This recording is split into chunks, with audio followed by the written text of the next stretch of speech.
Boa noite, queridos, graça e paz de Jesus. Tem alguém feliz aqui? A sua felicidade tem nome? Muito bem, muito bem. É uma honra para mim estar aqui e ver como vocês têm crescido. Meu Deus, é realmente maravilhoso. Eu não falo só crescimento numérico. Eu sei que vocês cresceram numericamente, mas não é desse crescimento que eu estou falando, não. Agora não. Como a paixão de vocês cresceu por Jesus, como a devoção de vocês por Cristo é perceptível que cresceu. Isso é obra de Deus. Estamos aqui com vocês desde sexta, né, pastor? Desde sexta-feira. A conferência começou na quinta-feira e tem uma equipe que anda comigo. Eles estão pregando hoje em outros locais de culto que vocês têm aqui na cidade, e eles estão assim como eu, maravilhados com o que a gente viu aqui esses dias. Eu quero ser breve, conciso, quero otimizar o nosso tempo, mas antes de começar a pregar, me permita falar rapidamente de livros. Eu ando com livros porque eu sou fruto do que a literatura pode fazer com alguém. E eu também sou fruto de que eu sou um testemunho de que alguém pode desenvolver o prazer pela leitura. Eu não tinha prazer pela leitura. Hoje ler para mim, meu Deus, é como ouvir música. Eu quero te indicar alguns livros, tem outros ali do C.S. Lewis, mas eu quero começar por esse pequeno livro do John Piper. John Piper tem um clássico intitulado Em Busca de Deus, e ele teve a brilhante ideia de condensar esse livro nesse livro aqui, chamado Plena Satisfação. Nele, o John Piper vai mostrar que prazer e Deus não são excludentes. Olha que coisa forte. Ele vai dizer que o problema do homem não é a sua busca por prazer, mas a sua satisfação com pouco prazer. Se o homem buscar prazer de verdade, ele vai parar na frente de Deus, porque só Deus é a fonte do prazer genuíno. Então é um livro maravilhoso. Esse livro do nosso querido amigo, eu digo nosso porque ele é amigo de vocês, e foi ele que me apresentou o apóstolo Ronaldo, consequentemente essa igreja, que é o pastor Ricardo Massai. O pastor Ricardo Massai é um amigo precioso, um homem de Deus que eu respeito muito. Ele e sua equipe estão edificando uma igreja no estado do Maranhão, mais precisamente na cidade Imperatriz, uma igreja gigantesca. Eu estou lá sempre, né? Eu acho que eu vou lá por ano, 6, 7 vezes estou ali pregando. E eles têm 4 cultos no domingo. Estão construindo um templo agora para 6.800 pessoas sentadas. Para vocês terem uma noção do que é isso, ficará um pouco maior do que o templo de São José dos Campos da igreja da cidade. Para quem já foi lá sabe que é grande, viu gente? É grande. E esse amigo escreveu esse livro intitulado Igreja Ideal. Ricardo tem muita autoridade para falar desse assunto. Se você é alguém que ama essa comunidade local e você quer contribuir com os apóstolos e os pastores nessa igreja, por favor, leia esse livro. Esse livro não é de um teórico. Esse livro é de alguém que vive a labuta da igreja. Então, um livro maravilhoso que eu quero indicar para vocês. Esse último livro, eu já estou sabendo que ele já está circulando aqui na igreja, Catecismo Nova Cidade. O Tim Keller, ele teve a brilhante ideia de ler os catecismos da igreja protestante, evangélica, e ele resumiu em 52 perguntas. Aqui nós temos o que a gente chama de espinha dorsal da fé protestante. Você quer entender a fé protestante? Pronto, está aqui, no formato de catequese, perguntas e respostas, é brilhante.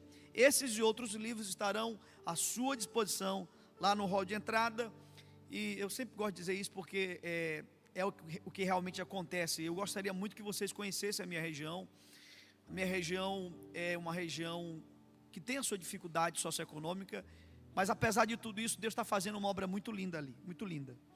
E a gente usa a venda desse material para manter pelo menos 2 obreiros no fronte do ministério. Então, ao comprar cada livro desse, além de adquirir uma boa literatura, você nos ajuda a manter 2 obreiros, 2 missionários, pastores no fronte do ministério. Dito isso, eu quero orar com vocês. Vamos orar, falar com Deus. Obrigado, Deus. Obrigado. Obrigado pela oportunidade que o Senhor tem nos dado. Estarmos aqui mais um domingo em Tua presença. E na verdade a gente não entra na Tua presença quando nós adentramos em um templo. Como os reformadores diziam, corandel, diante de Deus. Nós vivemos, nós existimos, nós nos movemos, nós cultuamos, nós trabalhamos diante de Deus. E que essa consciência recaia sobre nós aqui. Meu Deus, pregar é uma tarefa nobre, muito nobre. Mas ela é uma tarefa impossível sem o Teu Espírito Santo. Não é que seja difícil, não, difícil não é uma palavra que explica isso. A palavra que explica é impossível. É impossível pregar o Evangelho sem o Espírito de Deus. Então, Senhor, dá vida a cada palavra que será dita aqui. Que possamos, durante a exposição dessa mensagem, contemplar mais quem é o Senhor. Quem é o Senhor? A maior dádiva, a maior graça que alguém pode receber aqui hoje é te conhecer mais. Não tem uma dádiva maior do que essa. Nem do lado de cá e nem do lado de lá. Até porque do lado de lá é o que nós faremos por toda a eternidade. Te revela para nós, Senhor.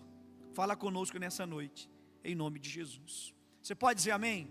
Você pode aplaudir Jesus mais uma vez? Aleluia. Pegue a sua Bíblia, por gentileza, em Filipenses, capítulo 4, versículo 4. Eu vou ler numa versão chamada Ara. Se tiver essa versão aí, puder colocar no telão, Ara, Almeida, Revista e Atualizada. Vou ler essa passagem. Ela é uma passagem muito conhecida. Eu, por 10 meses, fiz uma exposição na nossa igreja local sobre Filipenses. Se não me trai a memória, foram 29 sermões pregados nesses 4 capítulos que compõem a epístola de Paulo aos Filipenses. Que experiência maravilhosa, para mim enquanto pregador e para a congregação também, para a IBP. E uma das mensagens que eu ministrei foi essa aqui. E eu senti no meu coração de compartilhar ela com vocês. Ela tem um tema. O tema dessa mensagem é a alegria que o mundo não conhece. Me empreste aí 40 minutos para que eu possa expor a vocês, a partir desse texto e de seu contexto, essa pregação. Então, o nosso tema é a alegria que o mundo não entende. Filipenses 4:4 diz assim a palavra de Deus: alegrai-vos sempre no Senhor. Outra vez digo, alegrai-vos. Deixa eu repetir essa leitura. Alegrai-vos sempre no Senhor. Outra vez digo, alegrai-vos. Meus irmãos, tem um princípio muito básico de interpretação de texto. E esse princípio não vale só para a Bíblia, não. Ele é útil para qualquer interpretação que você queira fazer. Toda vez que você estiver diante de um texto, descubra quem escreveu. Ajuda muito. Descubra não só quem escreveu, mas em que contexto esse texto foi produzido.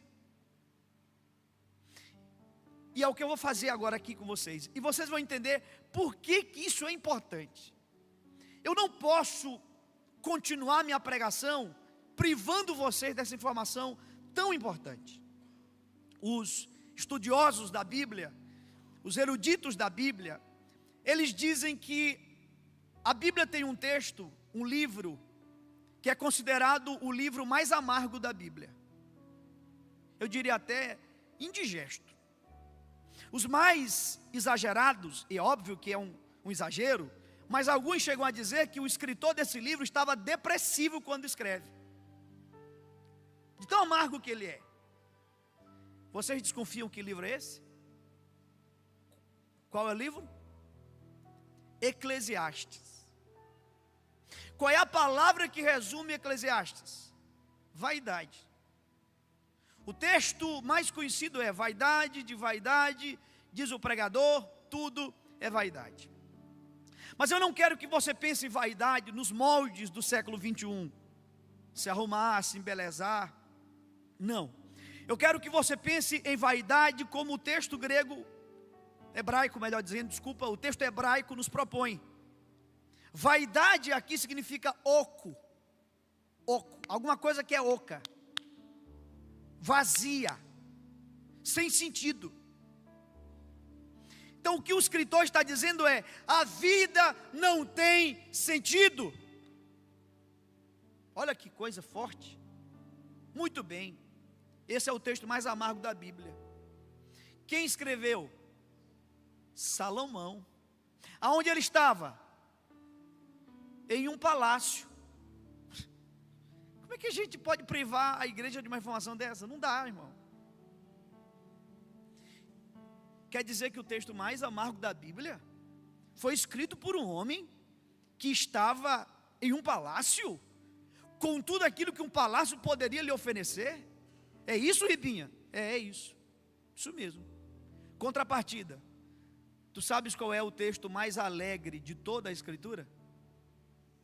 Se você der um Google agora e perguntar assim para o Google, qual é o texto, qual é o livro mais alegre de toda a Bíblia, vai aparecer assim: Filipenses. Ela é considerada a carta da alegria. Quem escreveu? Paulo. Aonde ele estava? Preso. Calma que o santo é de barro.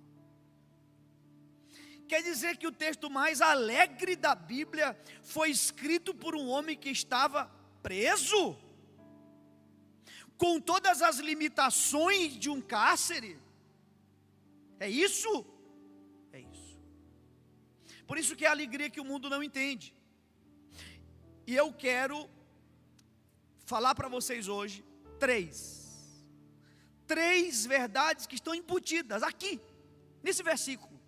Tem 3 verdades poderosas que eu queria compartilhar com vocês. A primeira verdade é aquilo que eu chamo de verdade chocante. Eu até já pensei numa palavra melhor, mas não me vem outra, me vem só essa. Tem algo que me choca aqui, apóstolo.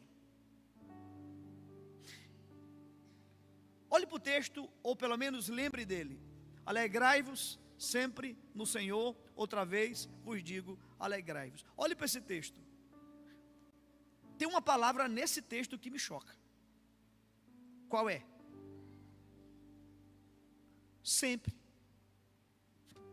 Porque se Paulo tivesse retirado essa expressão, se ele tivesse dito assim: olha, alegrai-vos no Senhor, outra vez eu vos digo, alegrai-vos, é um tipo de texto. Agora, quando o apóstolo Paulo põe esse sempre, aí, meu irmão, aí só tem 2 possíveis interpretações para esse texto. Uma, você pode olhar para esse sempre e achar que Paulo está sendo aqui apenas um demagogo, que não é bem isso que ele está querendo dizer, que ele está usando isto como uma figura, uma metáfora. Se você pensar assim, eu não irei pregar a você hoje. Mas se você não pensa assim, eu quero pregar para você.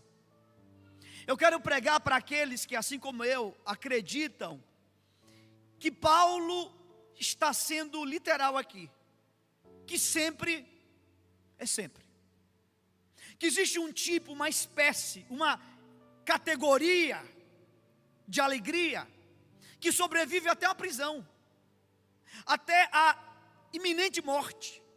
Porque eu que morei em Filipenses por 10 meses, quando Paulo escreve, ele escreve porque os irmãos estão preocupados com ele, e ele escreve para animar os irmãos que estão preocupados com ele.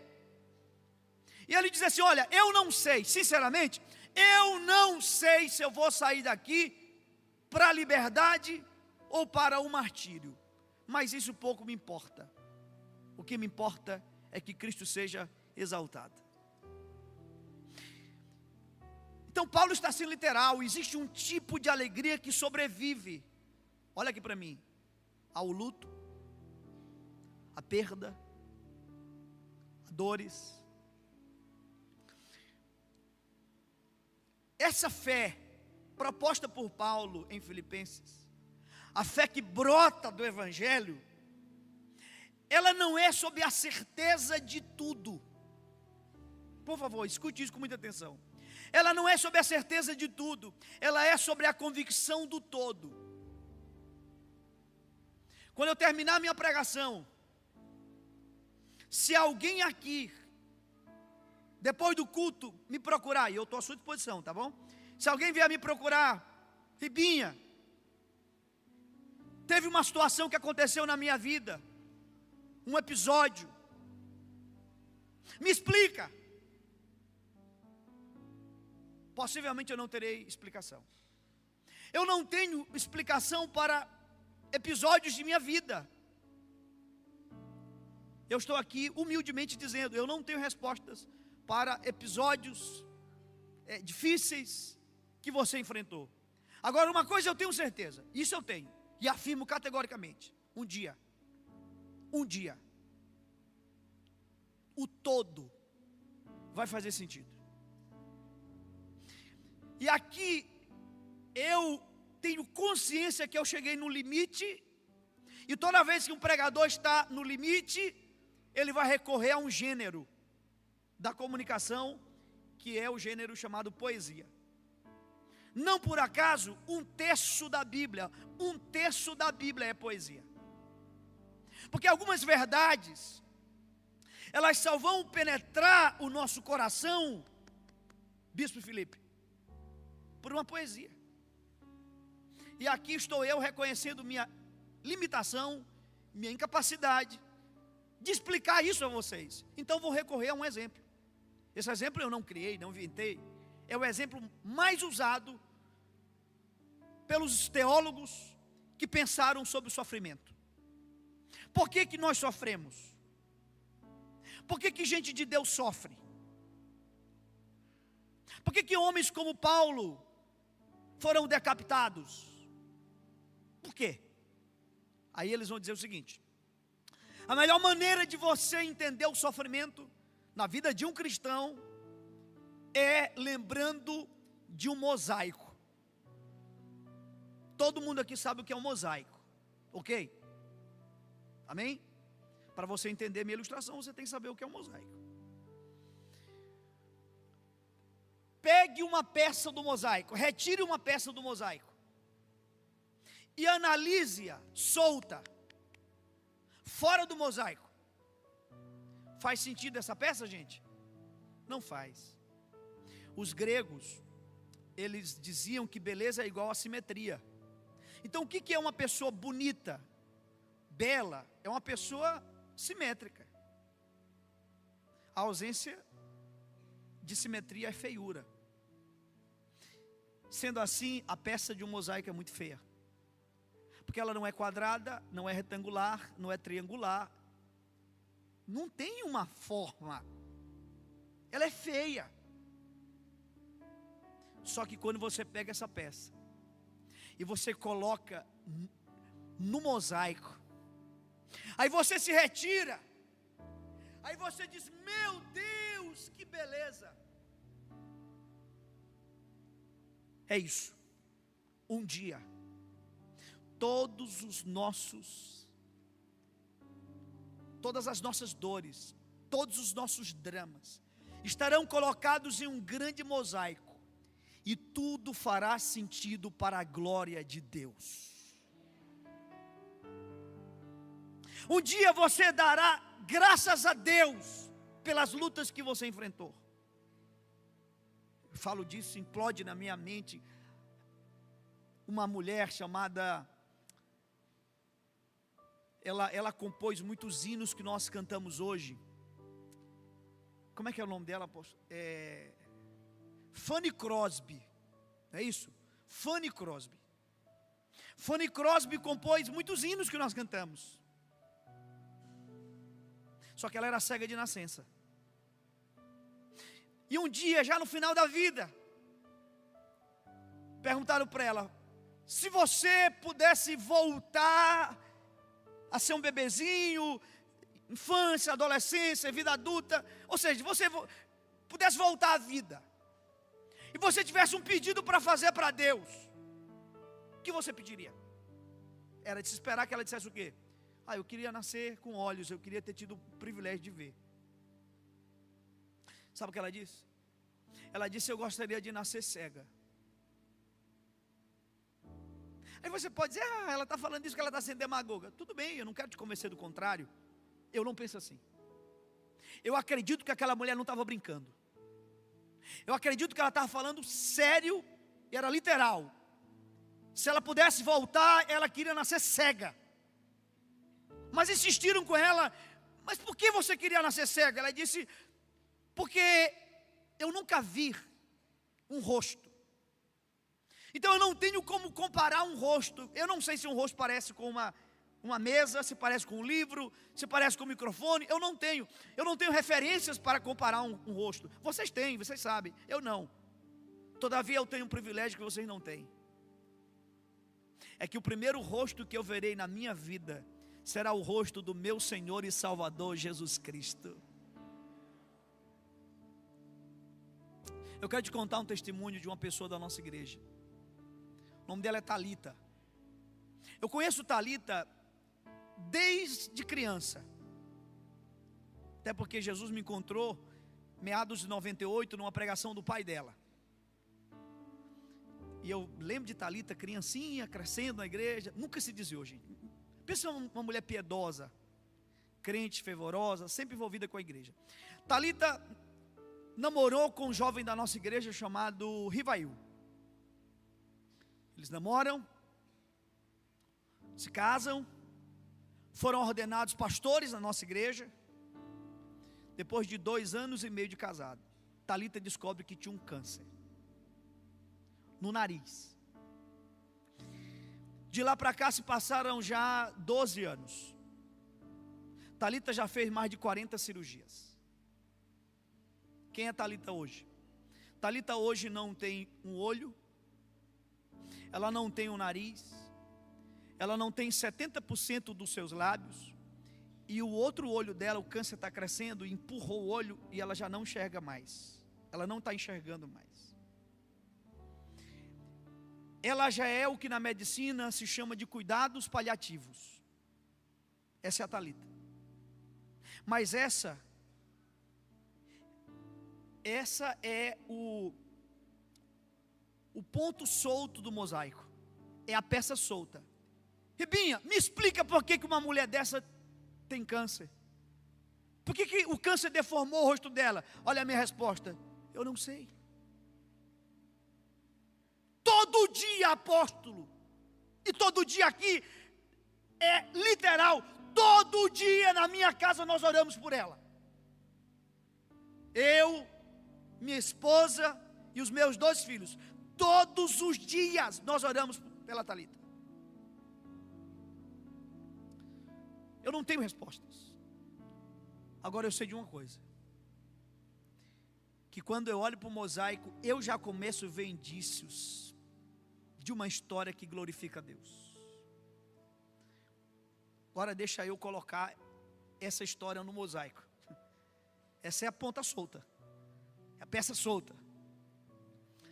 Thalita, quando descobre que tem um câncer, eu chamei ela para conversar, ela e o marido, e eu disse: olha, Riva, Thalita, para nós agora a prioridade é a cura de Thalita. Essa é a prioridade nossa. Então, minha sugestão como pastor é que vocês entreguem provisoriamente, por um tempo, né? E vocês levantem interinamente um líder. Que um líder, por um tempo, assuma a rede de jovens. Um líder que vocês vão colocar, um dos discípulos de vocês. E quando Thalita vencer esse câncer, ela volta para as atividades da igreja. Eu acho que todo pastor com juízo faria isso. Sim ou não? Foi o que eu fiz. Só que quando eu disse isso, eu olhei para o rosto dela e o semblante dela caiu. Eu disse: Thalita, eu te conheço, minha filha, muitos anos.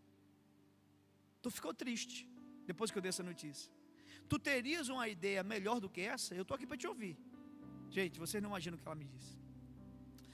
Ela olhou para mim e disse assim: pastor Ribinha, o senhor é o pastor da igreja, e o que o senhor determinar eu farei. Mas eu só quero que o senhor me responda uma pergunta. Eu disse: o que é, Thalita? Ela disse: quem foi que me deu esse ministério? Foi o senhor, se referindo a mim, ou foi Deus? Eu disse: Thalita, foi Deus, minha filha. E ela olhou nos meus olhos e disse: então, pastor, deixa que Deus me tira. Irmão, olha, eu tenho Thalita, eu não sei qual foi, porque já foram mais de 40. Uma das cirurgias que ela fez, que ela corria muito risco de morte dessa cirurgia. Ela chamou a médica e disse assim: doutora, a senhora poderia fazer minha cirurgia uma semana depois?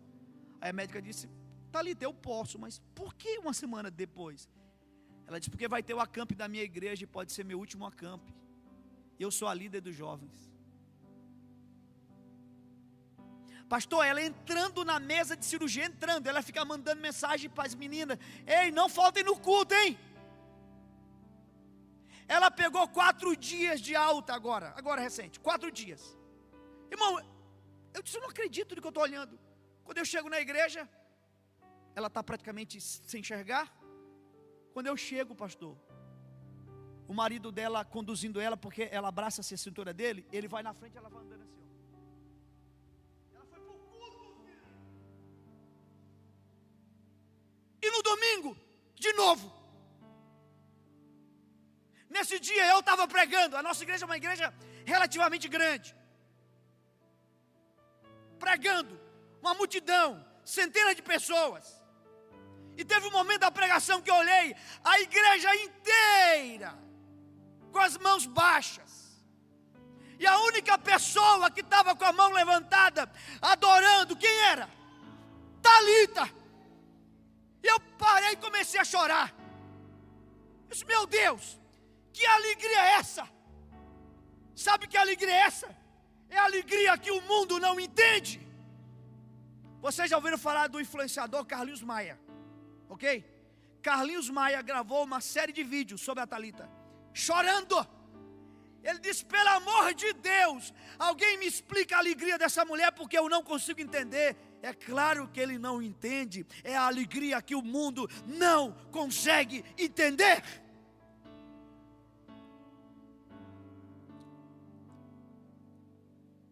Thalita, esse ano, estava à frente da rede de jovens da igreja. Quem foi pregar lá? Não sei se o apóstolo conhece o Rodson. Rodson é o líder da rede de jovens da igreja do Ricardo, reitor do curso de medicina do estado do Maranhão. E ele foi convidado para pregar no nosso acampe. Presta atenção na história. Ei, eu estou desenhando agora um mosaico. Agora eu saí da peça solta, eu estou para o mosaico agora. Saiu para pregar no nosso acampe, sentou com a esposa e disse assim: amor, vamos combinar uma coisa? Nós vamos entregar a rede de jovens. Não estou tendo mais tempo, vida corrida. Só que a gente não vai falar para Ricardo Massai ainda. Eu vou para o acampe. Quando eu voltar, a gente senta e a gente entrega a rede de jovens para ele. Pastor, quando ele chegou em Pinheiro, que ele olhou Thalita, sem cabelo, sem olho, sem nariz, sem boca. Thalita não consegue mais falar. E ela disse para Riva: Riva, eu quero dar uma palavra aqui no acampe. A Riva disse: Thalita, como tu vai dar a palavra, Thalita? Me dá uma folha, eu vou escrever uma carta. Pastor, ninguém ali ficou sem chorar. Ela escreveu uma carta, e aquela carta, que carta eloquente, meu Deus do céu. Rodson desaba em lágrimas, pega o microfone e diz assim: me perdoa, Deus. E ninguém entendia porque ele estava tão tocado, mais do que os demais. Ele disse: irmãos, tem uma coisa que vocês não sabem. Eu iria retornar para a Imperatriz. Eu iria entregar o meu ministério. Mas eu não tenho coragem mais de fazer isso diante do que eu vi. Eu fui pregar agora numa cidade chamada Uruçuí. O líder da rede de homens que me levou desabou em lágrimas. Sabe o que ele ia fazer? Depois do evento, entregar o ministério para o pastor. Um outro pastor veio falar comigo e disse assim: pastor Ribinha, eu ia embora da minha cidade porque eu não estava dando mais conta, ia entregar o meu ministério. Um outro missionário também ia fazer a mesma coisa. Eu pedi para colocar a imagem de Talita. Coloca para mim, por favor. Essa é a nossa líder de jovens. Não baixa a cabeça não, deixa eu olhar. Essa é a nossa líder de jovens. Lidera a nossa juventude. Alguém aqui quer entregar ministério?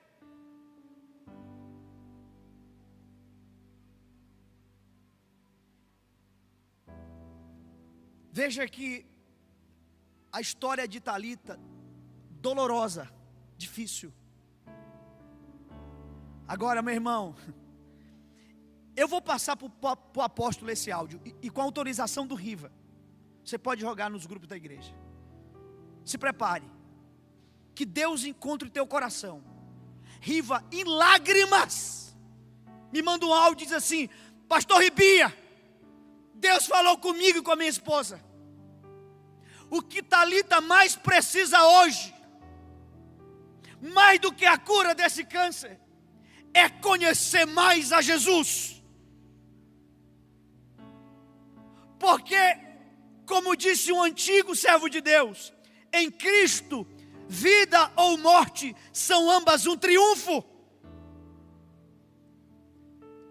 Veja aqui, existe uma espécie de alegria que não é por uma circunstância estável, mas pela relação com um Deus que é imutável.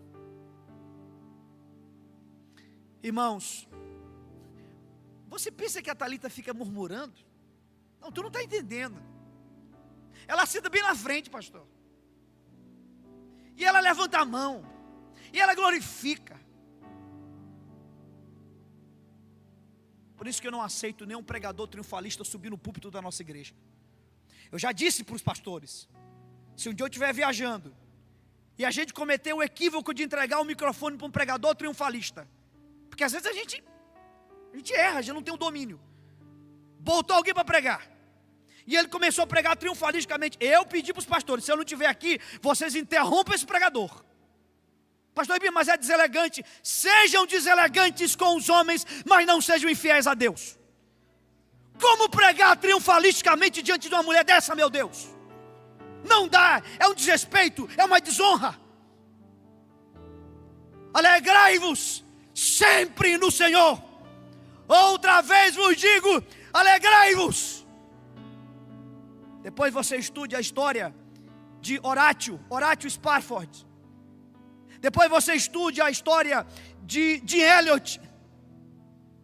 E você vai entender como momentos pontuais, traumáticos de nossas vidas, um dia vão ser colocados em um grande mosaico, e tudo vai fazer sentido para a glória de Deus. Segunda coisa que eu quero falar é o que eu chamo de o drama do ser humano. Aqui tem um drama, meu irmão. Olha a ênfase de Paulo na palavra alegria. Alegrai-vos. Outra vez eu digo, alegrai-vos. Eu vou de novo recorrer a um exemplo. É o meu melhor exemplo. A IBP escuta ele sempre. Eu estou escrevendo o meu quarto livro. É o meu quarto, mas será o meu primeiro no gênero poesia. O título do meu livro será O Rio de Amor e o Peixe Rebelde. É um drama que eu conto nesse livro. Um drama de um peixe.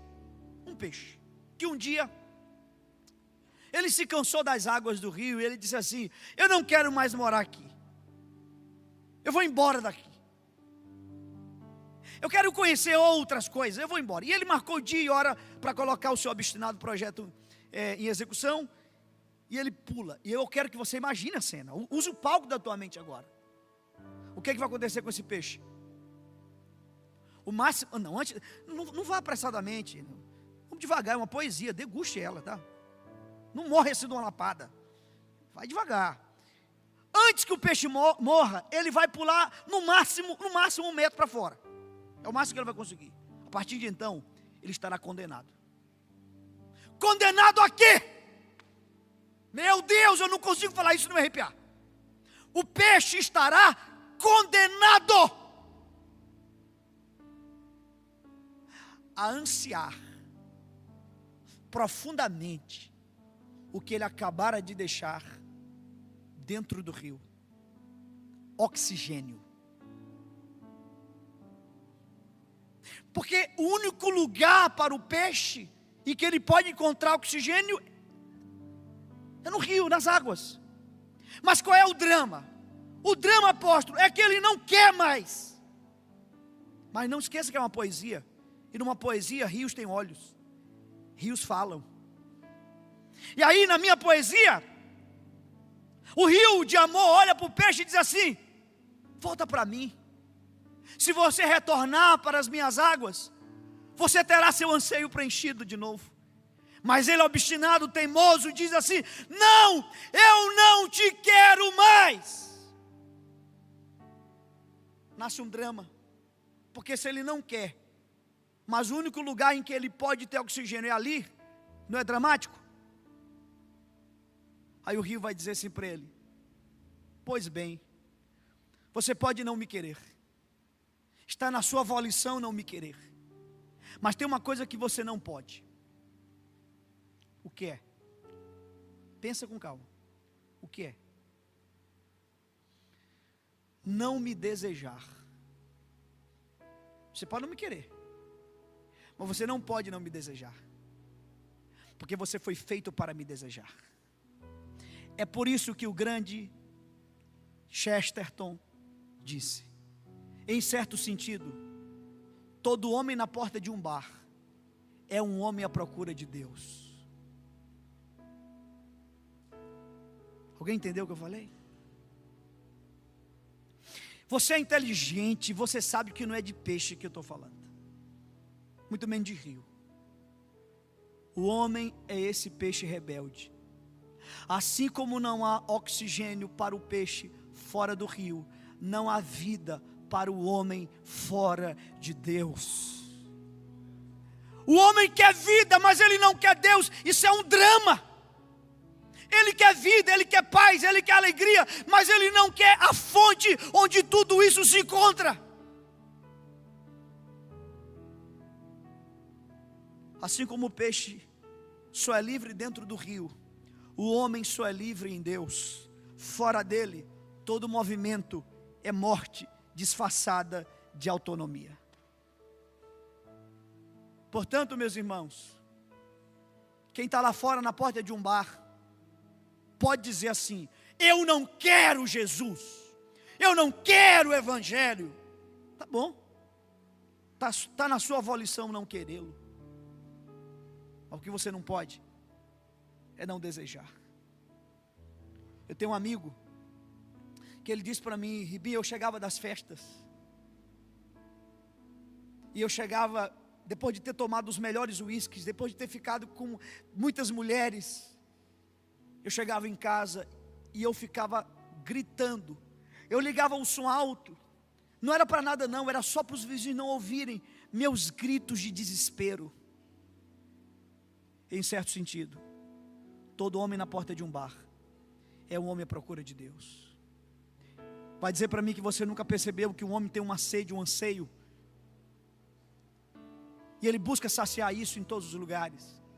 Assista a última entrevista do Whindersson Nunes no Podpar. Eu assisti. Meu Deus, me deu uma compaixão daquele garoto. Me deu uma compaixão daquele garoto tão grande. Porque ele é um peixe que pulou para fora do rio, mas ele quer vida. Eu já contei essa história aqui para vocês. Eu já contei essa história, eu lembro. Mas é provável que nem todo mundo estava no dia que eu contei. tem uma frase, está no meu livro essa frase do Schopenhauer, que ele diz assim: essa vida se resume na ânsia de ter e o tédio de possuir. Quem já ouviu essa frase? É uma bela frase. Essa frase é uma frase que a gente precisa parar e confrontá-la, enfrentá-la. Talvez pela primeira vez você vai ouvir um pastor dizendo que concorda com o ateu. Eu concordo com ele. Se você olhar como Salomão propõe sua reflexão em Eclesiastes, a vida debaixo do sol. Se você propor reflexão como Schopenhauer propõe, eles estão certos. A vida não tem sentido. É ânsia de ter e tédio de possuir. E não olha para a vida de ninguém não, olha para a tua, porque eu estou olhando para a minha. Apóstola, eu sou de família muito pobre. Eu lembro que eu já contei a história para vocês aqui. O meu primeiro, por exemplo, eu tenho um amigo, a casa dele era dividida apenas com a cerca. Congrega com vocês aqui, não sei se ele está no culto, Francisco. Não sei se o Francisco está aqui hoje. É um membro aqui da igreja de vocês. Francisco conhece a minha família, conhece a minha história. Então eu morei por muito, até minha adolescência numa casa de barro, chão batido. Eu lembro que quando eu era criança, o primeiro sonho que eu tive, o primeiro sonho de vida, nessa categoria de completude. Sabe aquele sonho que a gente diz assim: se eu tiver isso, eu estarei completo? Você vai achar graça, mas não acha não, porque era o meu sonho.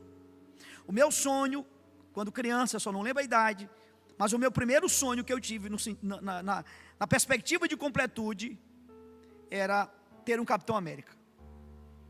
Eu pensei assim: no dia que eu tiver um Capitão América, ninguém me segura. Eu montei um escritório agora, ficou muito bonito, e eu taquei um Capitão América lá. Minha esposa olhou e disse: Ribinha, isso aqui está horrível, tem nada a ver, o escritório tão bonito, tu põe um Capitão América desse. E ela foi tirar, eu disse: não mexa no meu Capitão América. Mas Ribinha não está combinando. Eu disse: Ayla, isso aqui não é para combinar não, Ayla, isso aqui é para eu não esquecer. Deixa meu Capitão América aí. E aí só de zangue eu comprei 2. Deixei no escritório, deixei em casa. Eu tenho 2 Capitão América. Meu Deus, eu queria tanto ter um Capitão América, era meu sonho de vida. Comecei a trabalhar cedo. Chuta aí, a primeira coisa que eu fiz quando eu ganhei ele, o primeiro dinheirinho, foi atrás de realizar meu sonho. E eu comprei o Capitão América. Gente, eu ainda lembro, foi muito bom. Na verdade não foi bom não, foi maravilhoso. Só que durou 3 dias. Um dia, eu lembro que eu olhei para ele assim, gente, mas me veio um tédio. Eu olhei para ele assim e disse: rapaz, eu esperava mais de ti. Tá aí, eu estou decepcionado com você.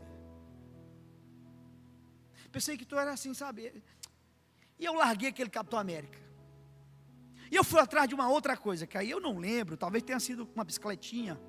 Depois uma bicicletinha melhor, depois uma moto, uma outra moto, um carro, outro carro, uma casa, uma outra casa. Um dia, eu tive uma experiência na política no Maranhão, e eu assumi como deputado por um tempo, no estado do Maranhão. No pleito passado, inclusive.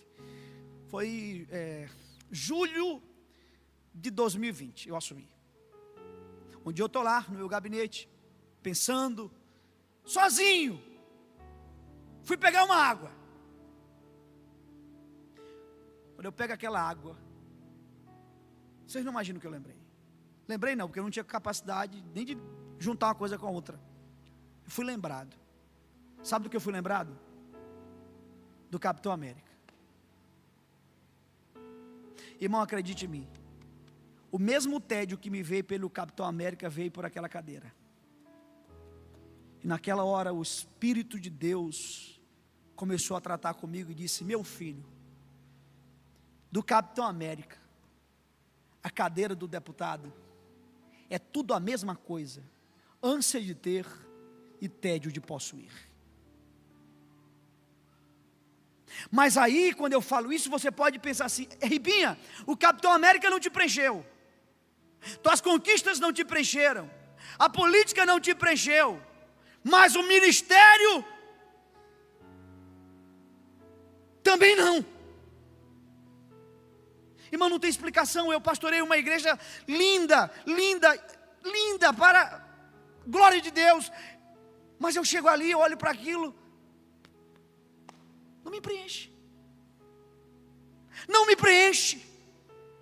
Eu estou aqui nessa noite para dizer a você: nenhuma conquista, nem lá fora, nem secular e nem ministerial, pode preencher você, porque você e eu fomos feitos por Deus, e somente o próprio Deus pode nos preencher. Oscar Wilde dizia assim: no mundo só tem duas grandes tragédias, uma é não conseguir o que se quer, e a outra é conseguir. Oxe, então, se deu errado, deu errado. Se deu certo, deu errado. Lembro do meu filho Pedro. Meu filho Pedro, o sonho de vida dele era entrar na Fundação Bradesco, que é uma escola extraordinária. No Maranhão inteiro só tem São Luís e Pinheiro. E aquele menino estava numa ansiedade, conseguiu. Era o sonho da vida dele. 6 meses depois eu olho ele agoniado, com prova, com trabalho. E eu disse: Pedro, qual é o teu sonho de vida hoje? Ele disse: sair da Fundação Bradesco, pai.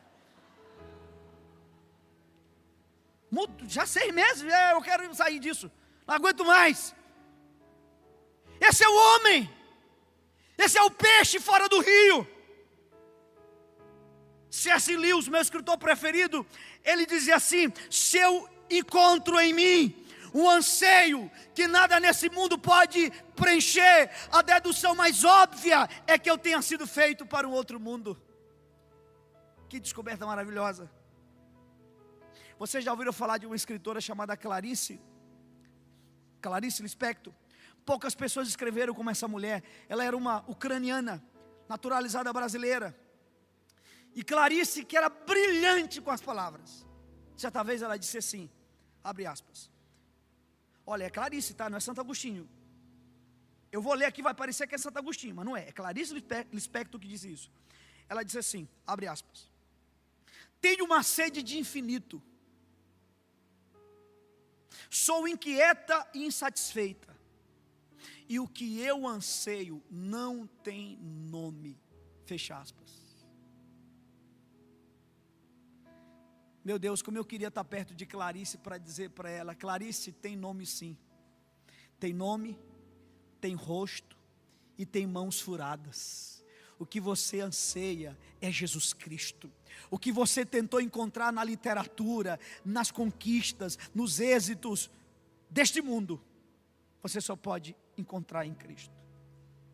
Uma outra escritora, uma poetisa portuguesa, essa infelizmente, por não saber lidar com esse drama, tirou sua própria vida. Flor Bela Espanca, já ouviram falar dela? Flor Bela Espanca disse assim: eu não sei o que eu quero, eu só sei que eu não sou feliz. Agora o que ela vai dizer agora é muito forte. E eu tenho saudade, sei lá do que. Meu Deus. Veja que ela está gritando, dizendo assim: gente, eu tenho uma sede, eu tenho uma fome, sei lá do que. Olha aqui para mim. Você já percebeu que tem um horário do dia que nos dá uma espécie de saudade profunda? Alguns chamam isso de nostalgia. Se você já viveu um pouquinho, eu gosto muito de pilotar moto. Experimente pilotar moto nesse horário sozinho. Eu já chorei pilotando moto nesse horário sozinho. Chorei e não estava entendendo nem porque eu estava chorando. Saudade, sei lá do que. Que horas é do dia que a gente sente essa saudade? Que horas? 6 da tarde. Não, você que está visitando hoje a Iana, você que ainda não é evangélico, está visitando, seja honesto. Seja honesto. Essas pessoas que eu estou citando aqui, todas eram ateias, mas elas foram honestas. Seja honesto. Você também sente essa saudade. Agora, por que nós sentimos essa saudade nesse horário? A Bíblia diz que todos os dias, na viração do dia, 6 da tarde, Deus vinha e falava com o homem. Escuta isso. Deus tirou o homem do paraíso. Deus tirou o homem do Éden Mas Deus não tirou o Éden de dentro do homem. O pior de todos os pecadores desse mundo, ele tem o Éden gritando dentro dele. A sede de Deus dentro dele. Lembra de Renato Russo? Renato Russo, grande Renato Russo. Ele compôs uma música depois de ter tentado suicídio. No hospital ele compõe essa música. O nome dessa música é Índios. Talvez muitos aqui cantaram e nunca perceberam o grito da alma dele ao compor essa música. Gente, a música é um grito. É um grito assim dizendo: me socorro, me socorrem, alguém me socorra. Ele diz assim: eu daria tudo para saber como 3 podem ser 1. Está lá na música. Lembrou agora? Eu daria tudo para saber como 3 podem ser 1. Felipe, tua filhinha tinha que sentar com ele. Porque quando eu fiz a segunda pergunta do catecismo, ela soube responder. Como é que 3 podem ser 1? Esse era o drama de Renato Russo. Aí tem uma estrofe que ele diz assim: é só você, se referindo a Deus, que tem a cura para o meu vício de insistir nessa saudade, olha a saudade, nessa saudade que eu sinto de tudo que eu ainda não vi.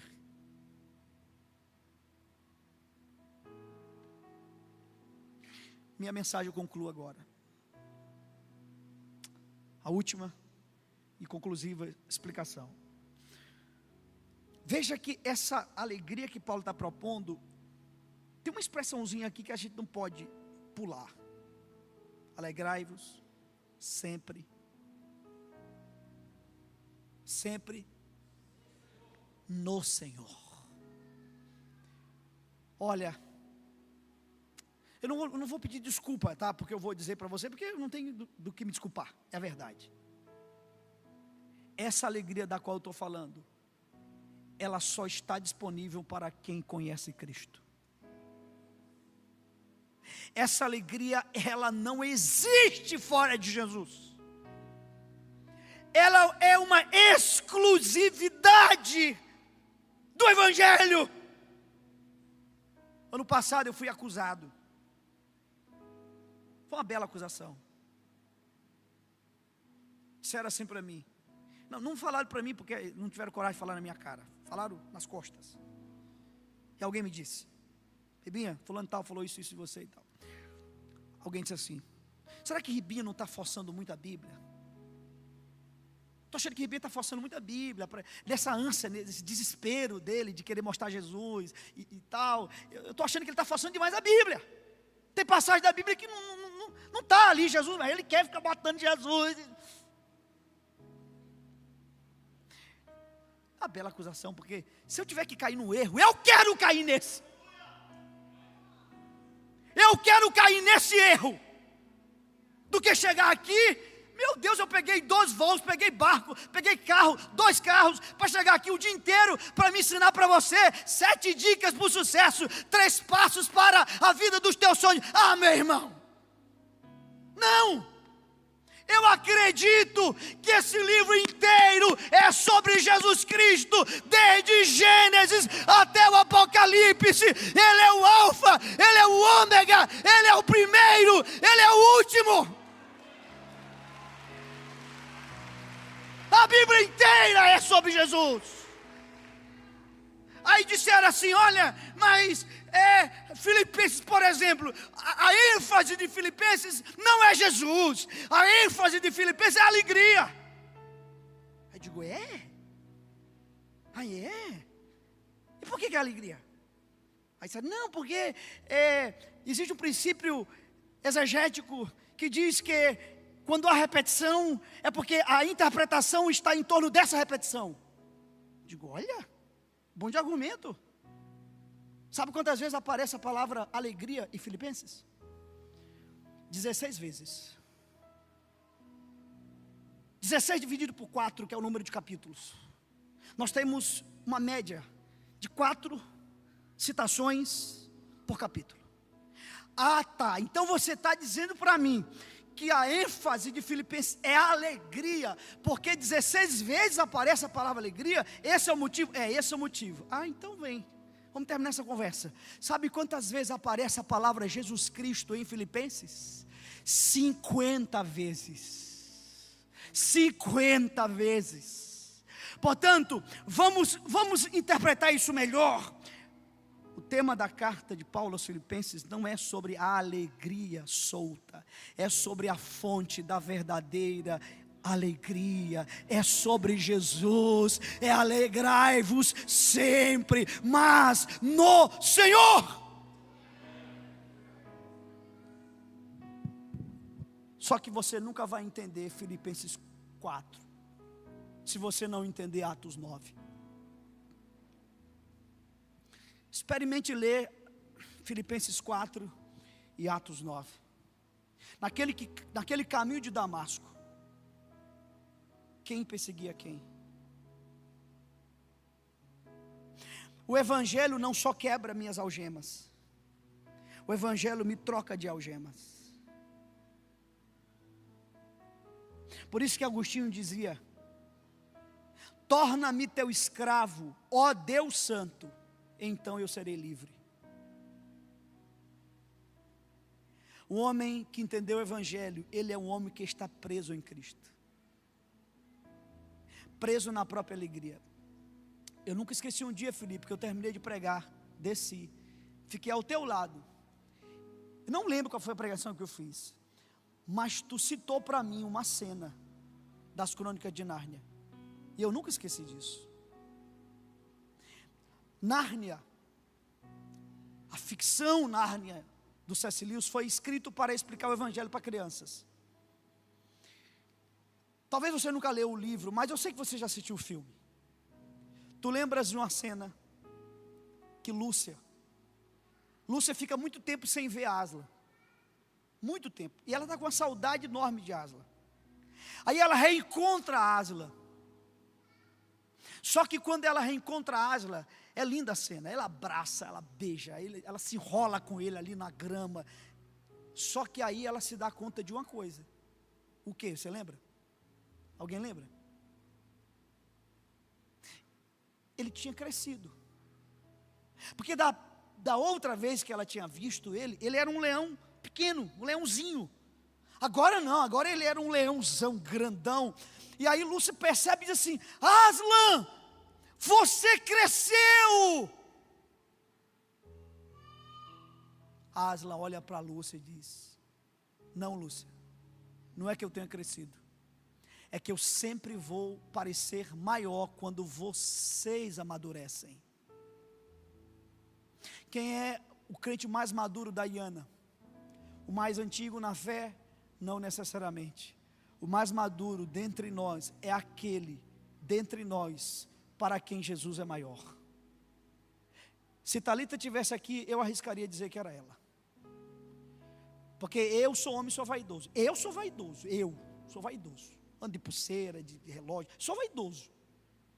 Agora, como é que uma mulher que não tem olho, não tem boca, não tem nariz, está todo domingo na igreja, adorando, levantando a mão, amando Jesus, animando as pessoas, fazendo o texto, falando do amor, o amor de Deus, como eu te amo, meu Deus, como tu é lindo. O mundo nunca vai entender essa alegria. Essa alegria, ela só está disponível em Cristo. Fora dele, ela não existe. Um dia Massai, nós conversando, ele olhou para mim e disse assim: Ribinha, eu vou te dizer o que vai acontecer contigo e com a IBP daqui para frente. Eu disse: o que, Ricardo? E Ricardo, ele é dramático falando, e eu sou ansioso. Tu imagina essa combinação? Aí lascou. Aí ele disse: Ribinha, olha para minha mão. E eu disse: tá bom, Ricardo, eu estou olhando. Ele disse: não, olha direito. Eu estou olhando, camarada. Ele disse: olha para cá, eu vou te dizer o que vai acontecer contigo e com a igreja que tu pastoreia daqui para frente. Vai ser como uma espiral. Num domingo vai ser assim, Ribinha. Tu está prestando atenção? Eu disse: eu estou, Ricardo, fala logo. Isso é assim, ó. Jesus. Aí no outro domingo vai ser assim, ó. Jesus. Aí no outro domingo vai ser assim, ó. A espiral está crescendo.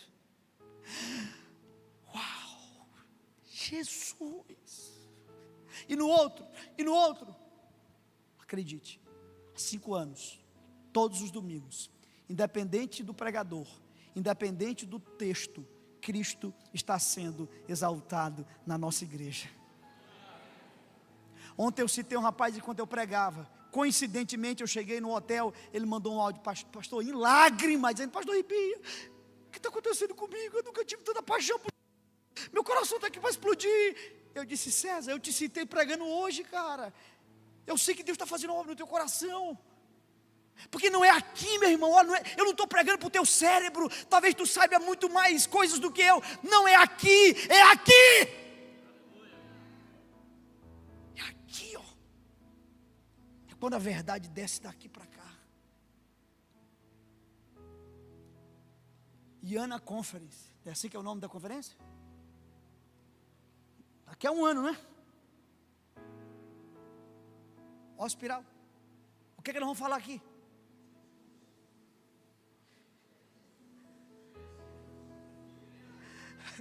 E na eternidade, o que nós vamos fazer? Jesus, Jesus. Você pode ficar em pé? Eu quero ser bem evangelista na minha pregação hoje. Eu terminei meu sermão. Eu preguei para a igreja esses dias. E eu sei que eu preguei para a igreja hoje, mas eu quero me dirigir a você que está aqui hoje. Você que veio visitar essa igreja. Olha, eu vou falar uma coisa para vocês. Meu Deus, eu estou muito impactado com o que eu estou vendo Jesus fazendo nessa igreja. Já disse isso, repito. Se os meus filhos vierem estudar em Palmas, eu vou pedir para eles: por favor, congreguem na Iana. Fiquem aqui. Talvez você veio visitar a igreja hoje despretensiosamente. Um amigo te trouxe, quem sabe. Você vem aqui sempre que pode. Talvez você já esteve na presença de Deus, se afastou. C.S. Lewis, eu não conheço ninguém que escreveu como esse homem, meu Deus do céu. C.S. Lewis dizia assim: a história humana é a mais longa e terrível história do homem, tentando encontrar outro, além de Cristo, que o faça feliz. Que brilhante. Eu quero perguntar aqui hoje: há alguém entre nós que ouviu essa mensagem e gostaria de receber Jesus em seu coração? Alguém que está visitando a igreja hoje, talvez você tenha um hábito de estar aqui. Olha, esse convite, eu quero até ampliar um pouco mais. Ele se estende até para pessoas que estão aqui, mas que talvez descobriram hoje, ou descobriram nessa semana, que ainda não nasceram de novo de verdade. Nunca esqueci o dia que eu estava pregando e o baterista da nossa igreja saiu cortando a igreja assim pela lateral em lágrimas e veio à frente. E eu disse: Jefferson, você quer uma oração? Ele disse: eu quero me converter, pastor. Eu não perguntei nada, orei por ele. No final do culto, fica aquela: pastor, Jefferson estava desviado. Eu disse: eu não sei, meu filho, Jefferson é o baterista da igreja. Na semana eu sentei com ele: Jefferson, meu filho, não quero invadir tua privacidade, mas você é o baterista da igreja. E ele olhou para mim e disse assim: pastor Ribinha, se eu te falar que eu nunca fui crente, pastor, tu acredita? Eu acredito, meu filho. Isso, eu nunca fui crente. Eu fui levado para a igreja por outros interesses, mas enquanto o Senhor pregava, eu vi o meu coração, eu vi que eu não tinha nascido de novo. Eu disse: meu filho, olha, se eu já te respeitava, agora é que eu te respeito mesmo. Orei com ele, pastor. E eu pergunto nessa noite: há alguém aqui hoje que gostaria de receber Jesus em seu coração? Se tem alguém, você pode levantar a sua mão onde você estiver, e nós vamos orar por você. Nós queremos orar pela sua vida. Eu sei, a palavra não volta vazia, a despeito do que vai acontecer aqui, visivelmente, a palavra não volta vazia. A palavra foi semeada. Eu sei que ela foi pregada à igreja e aos nossos amigos que visitam hoje, mas eu não queria privar você dessa oportunidade de você receber Jesus em seu coração.